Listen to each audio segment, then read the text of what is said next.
Welcome to Successful Living with Bill Napick. Every week we talk about success and everything that goes along with it. You'll learn the principles of success, how to achieve success, and learn to overcome challenges that may be getting in the way of success in your life. You'll hear from Bill Napick, a radio personality and business development expert, along with insight from special guests. If you're ready to find your path to success or take the success you're enjoying to the next level, stay tuned. Successful Living with Bill Napick is on right now. And welcome to the show. I am Bill Napick, and it is Successful Living with Bill Napick.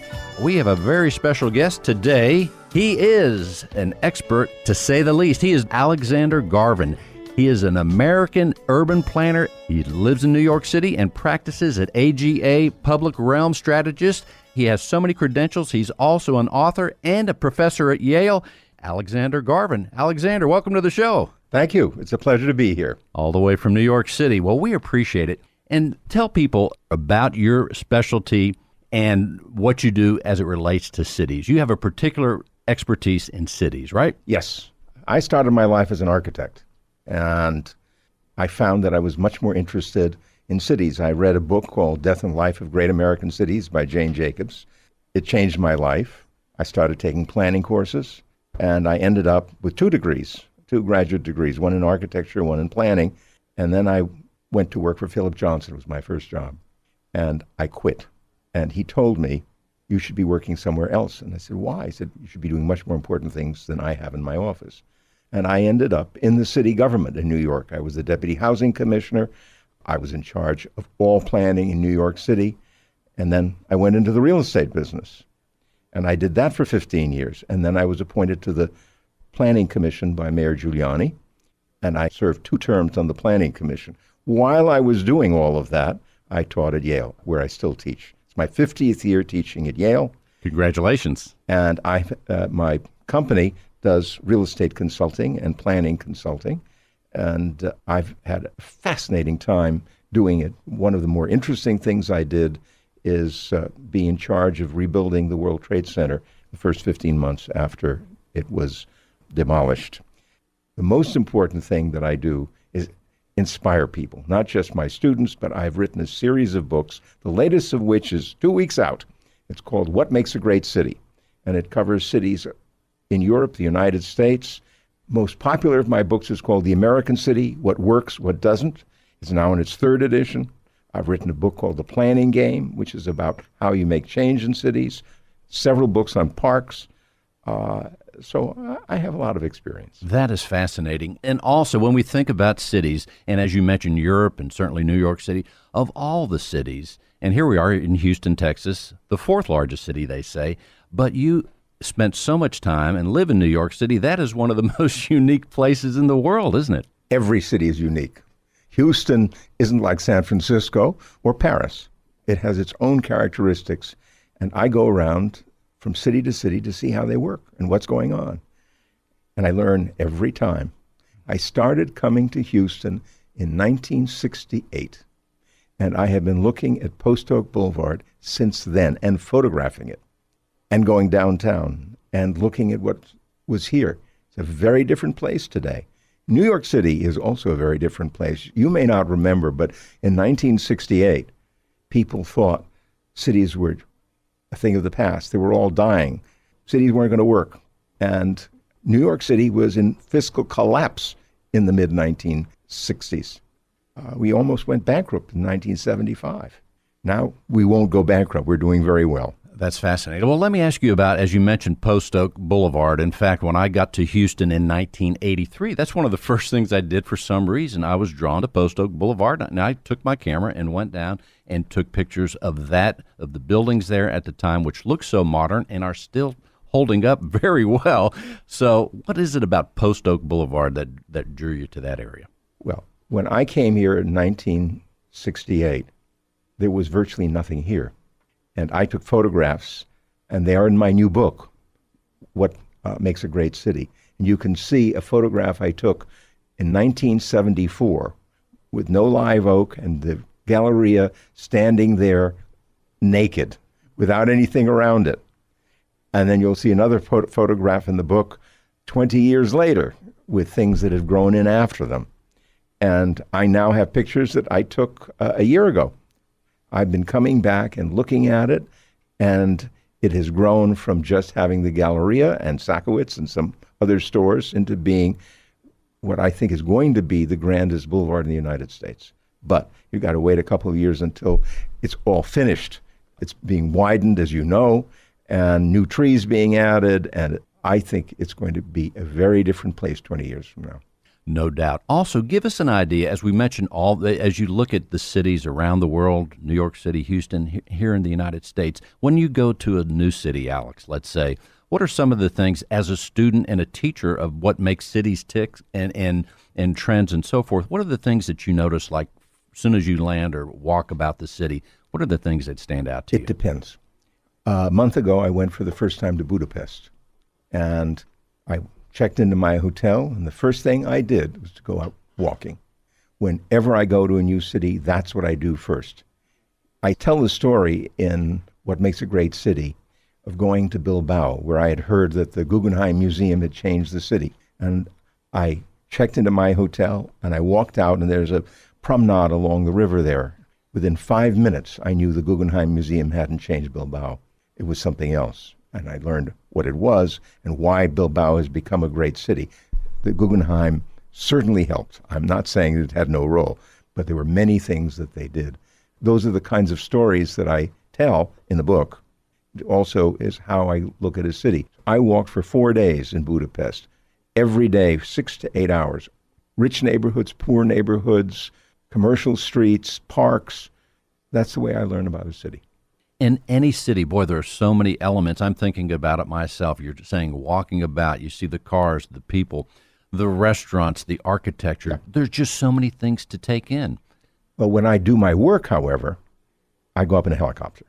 So, even better. I can see things from the helicopter that you can't see on foot. So I worked on the Beltline in Atlanta. That's 2004. And I went up in the helicopter and I saw a quarry. And that quarry, I thought, would make a great park. And I proposed to my client, the Trust for Public Land, a park system that is now being built, the Beltline, and that the quarry be one of the new parks which would be on it. And TPL actually bought it and transferred it to the city of Atlanta. It's becoming the largest park in the city of Atlanta. So you can do things from a helicopter that you can't do on foot. And boy, you have a great view, no doubt about that. Also, let's say with the last minute or so in this segment, Alex, tell people a little bit more about the book, What Makes a Great City, and how can people get the book? You can get it on Amazon. That's the easiest place to get it, at a discount probably as well. But it's in all the bookstores. I was told that somebody just saw it in Seattle in a bookstore yesterday. So, and it's 2 weeks old. Very exciting. And I'll tell you what, just that title alone, What Makes a Great City, that should pull people in right there. It's not about great cities per se. It's about what makes a great city. So the book says people make a great city. So the question you have to answer is, how do you attract them and keep them coming? And my answer, and that's what the book is about, a great public realm. That's streets and squares and parks. It's what matters to everybody. It's what we use every day in common with everybody else in the city. Also, let's tell people your website so they can go to that and learn more. It's Alex Garvin, one word, AlexGarvin.net. And we are talking about cities, and now we are joined by Bob Ethington with Uptown Houston District. Thanks, Bill. It's good to be here. Bob, how are you doing today? Hey, I'm doing well. It's great. We got Alex in with us today. He's getting ready to do some roundtable discussions and lecture series for the Kinder Institute, and it's great to have him here. He's become a good friend. Well, the Post Oak Uptown is always exciting and shines, but now that you have Alex here, it's going to be even better these next couple of days, right? It really is. It's kind of a fun story how Alex and I met. I was giving a presentation at the River Oaks Country Club to one of the groups that meets there, and a gentleman came up to me after the presentation and said, "Hey, I've got a friend that's going to want to talk to you." I said, "Okay," and gave him my business card, and then a couple of days later, a man by the name of Alexander Garvin called and he said, "Hey, I'm coming into Houston, and I want to walk Post Oak Boulevard." And I have to tell you, I've never, ever had anyone ask me to walk Post Oak Boulevard with him. So I said, Okay. And we met on a Saturday morning. We met on the south end where Richmond is, and we walked the entire boulevard. As we're doing that, I'm explaining the development that's going on, what we're going to be doing with the boulevard, et cetera, et cetera. And, of course, Alex is telling me his story as well. And I find out Alex has been watching this boulevard for 40 years, and he has sent me pictures that he took personally from back then to show me that he actually has been aware of this boulevard and watching it that long. And he, in his expertise, said something that I couldn't have paid him to say, and that is that he truly believed that when we finish this project, that it was going to become one of the, if not the, grandest boulevards in the United States. And I asked him, and this is the quote, I said, may I quote you on that? And he said, absolutely. So we've become good friends since then, and his new book, What Makes a Great City, one of the public realm projects that he has at the end of the city, that's kind of one of the premier projects in the United States and internationally, is in there. So it's great to have him here. And I say exactly that in the book, by the way.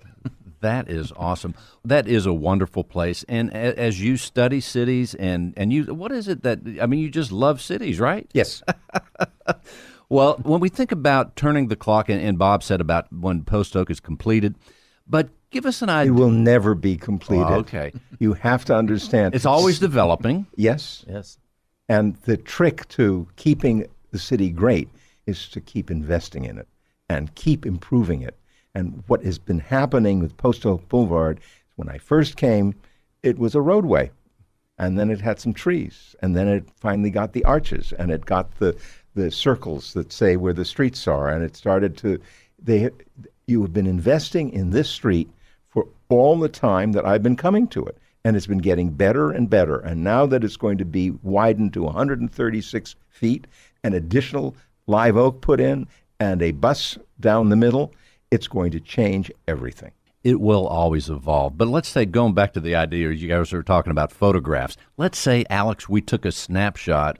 If you were to speculate, a snapshot of Post Oak Boulevard, Uptown, say, I don't know, 5 years from now, how do you picture it appearing? Since I was here the last time, which was about a year ago, you have 3 new buildings on the skyline that were not there.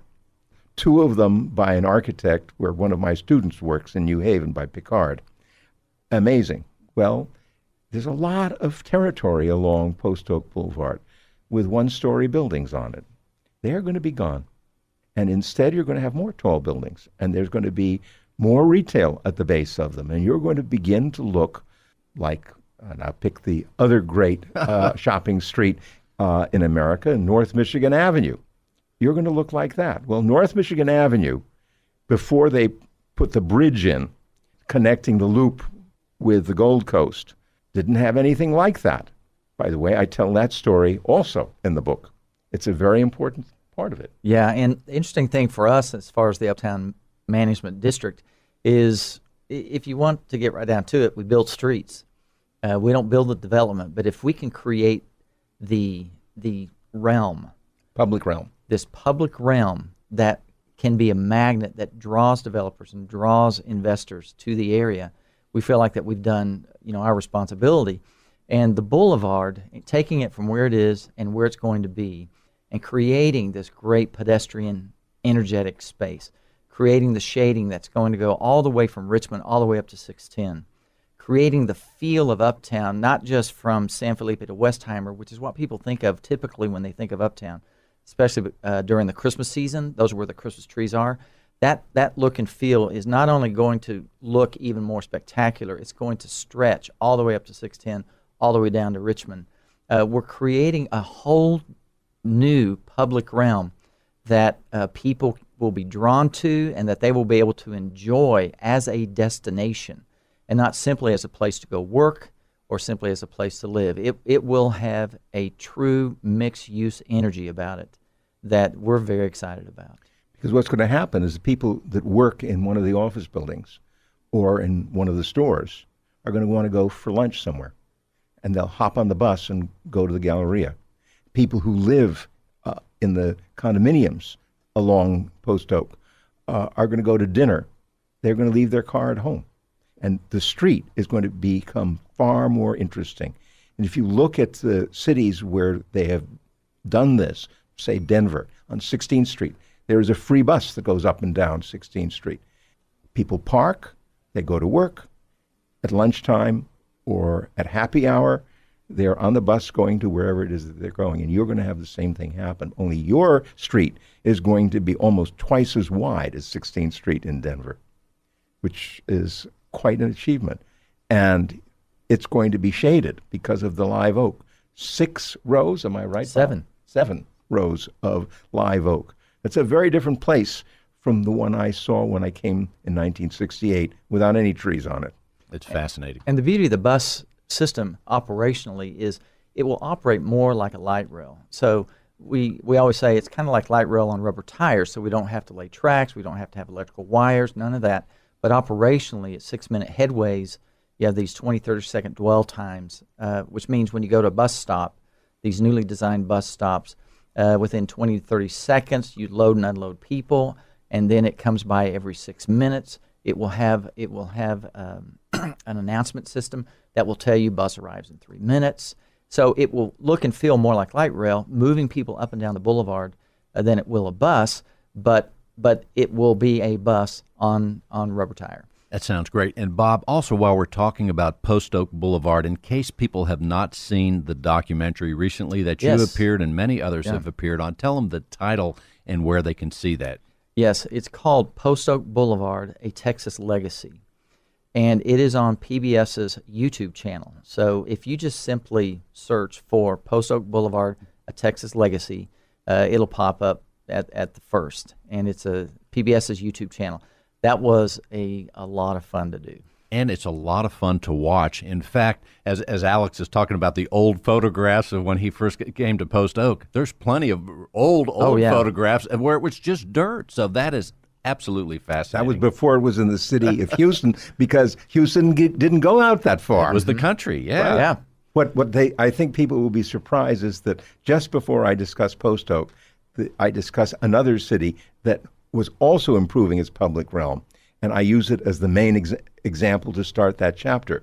You will be surprised that it's Paris.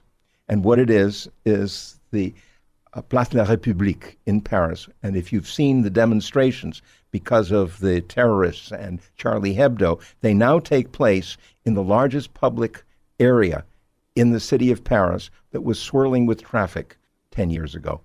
And I discovered it by accident. I had walked along the boulevard, and I had taken photographs of it 10 years earlier. I lived in Paris at one point, and I was walking because I wanted to go along the entire route. And I came to it. It's not the same. It's an amazing place. They even have a toy lending library for kids. The swirling traffic around the sculpture is gone, and so they can have literally thousands of people demonstrating in this place that didn't exist before. The space was there. Paris made a major improvement in its public realm. Mm-hmm. So that's the first example. The second one is Houston. Yeah. And I think I get a great kick out of comparing Houston to Paris. My friends in New York will be outraged.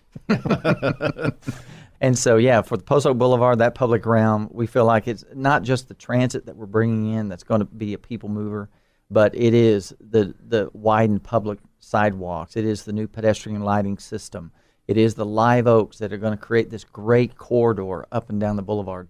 We're very excited about what that is going to be for the city of Houston. And I'm very excited to live a mile from your office. I love that. And I'm also, as we talk, as you mentioned, the Christmas event with the Thanksgiving and the lights, I walked to that. I am so excited about it. But the other thing, other than the wonders and the improvements that are coming, the transportation, the widening, and the wonderful businesses, restaurants, and everything else, the other thing that may not be obvious is that Post Oak, Uptown, is you can get to anywhere from there. So if you live and work there, boy, you can go to Kingwood in a flash, depending on traffic. Right. Or you can go to Clear Lake. But it is so nice to live with such access to everywhere around. And that actually is a great point, because this system is actually a regional connector.